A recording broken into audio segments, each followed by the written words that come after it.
All right, remote CP, you're getting a special just for you video because I screwed up the video first period and it didn't have any sound. So anyway, it's probably better this way. So you were to have done the first page of, well, front and back page of paper shape stuff. The problem that cropped up, and I got some emails, not as many as I should have if you were all doing your assignment, was basically that you didn't have enough paper shapes to complete the activity, which is true. You were missing basically 2 paper shapes, 2 of the ones you would have needed to do the first pair, the first double strand, and then when you spread it out and you're supposed to do the whole replication thing, you were missing more than that. So the message is basically you get an extension on that. Just cut out more paper shapes as you need them. You know, print more pages and cut out more. We'll extend that to tomorrow at 2:30 for having that paper shape activity done. The 2 double strands of replicated DNA done. So, okay, quick talk about today's lecture. Starting with what RNA is. RNA is essentially different from DNA in 3 ways. The first way is the one you've already seen on your paper shapes, which of course is that it has ribose in the middle of it instead of deoxyribose. Ms. Hope, if you are in the building when you call 4006, please. So when we're looking at these paper shapes, we see that one of them says deoxyribose in the middle of it, and the other one says ribose. Obviously, this is the one that is RNA. That's one difference, that it's 5-carbon sugar, which is what ribose and deoxyribose both are. Deoxyribose is called deoxyribose because it has 1 less oxygen, as in deoxy, right? 1 less oxygen.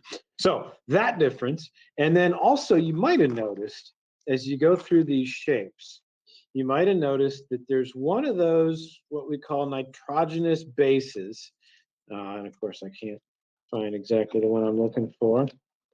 It's the one that's kind of curvy, but curvy and concave rather than curvy and convex.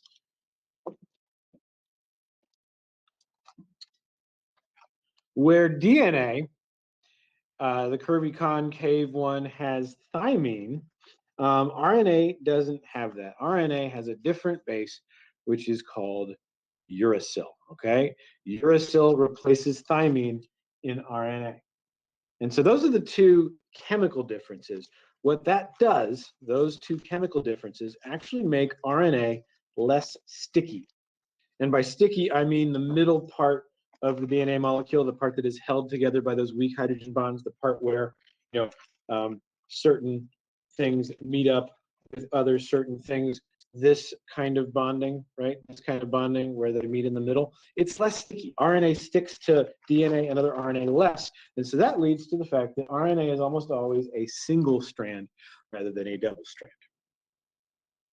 Basically, RNA is what we need to start to talk about what DNA really does. DNA replication that we did yesterday is essentially training wheels, learning the base pairing in a simple process like replication so you can get how DNA actually codes for proteins. RNA is very much involved in that production of proteins.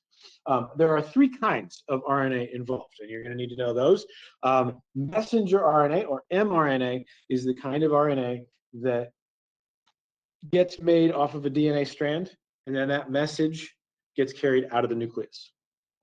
Then ribosomal RNA, if you'll remember from chapter 7, the ribosome is the little protein factory that sticks to the ER a lot of times, and that's where the message gets sent to build the protein. Well, it turns out the ribosome is made of RNA, rRNA, right? Ribosomal RNA. So that's the second kind. The third kind is once the mRNA makes it to the ribosome, and they meet up, something has to go grab the amino acids to build the protein. Proteins are made of amino acids, those are the pieces of the protein.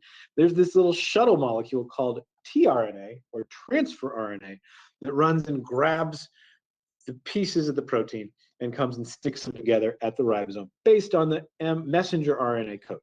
That whole process I just said, if it sounds confusing, it's okay. We're spending the whole rest of the chapter on it. Okay, that's kind of the big thing about this unit is how does DNA code for protein? And the three kinds of RNA are what we'll be talking about from here on out.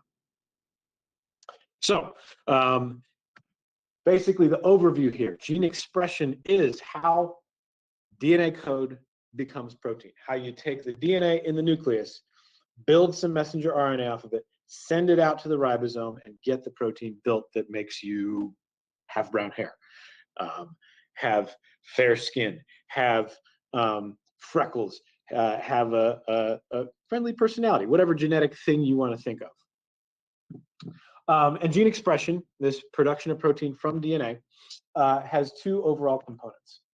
Transcription, which is the part where DNA in the nucleus gets coded into messenger RNA.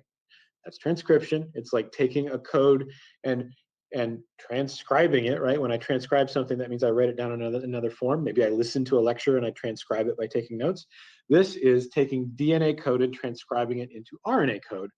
Then when the RNA code, the messenger RNA makes it to the ribosome, it gets translated, that's translation, the second part, using the three kinds of RNA together to actually make what we're shooting for, which is the protein. All right, so that is the basic idea. The other thing we did today was we cut out the big pieces. And a lot of you, I'm sure, have already done this, but if you haven't, you need to cut out the four big pieces. And the four big pieces are two pieces that look like this. And remember, don't cut on the dashed lines. This is one big piece. Okay, so make sure it's one big piece. So there should be two of those and then two of these. This is tRNA. This is an amino acid. There should be two different amino acids and two different tRNA blocks. Get those cut out for tomorrow.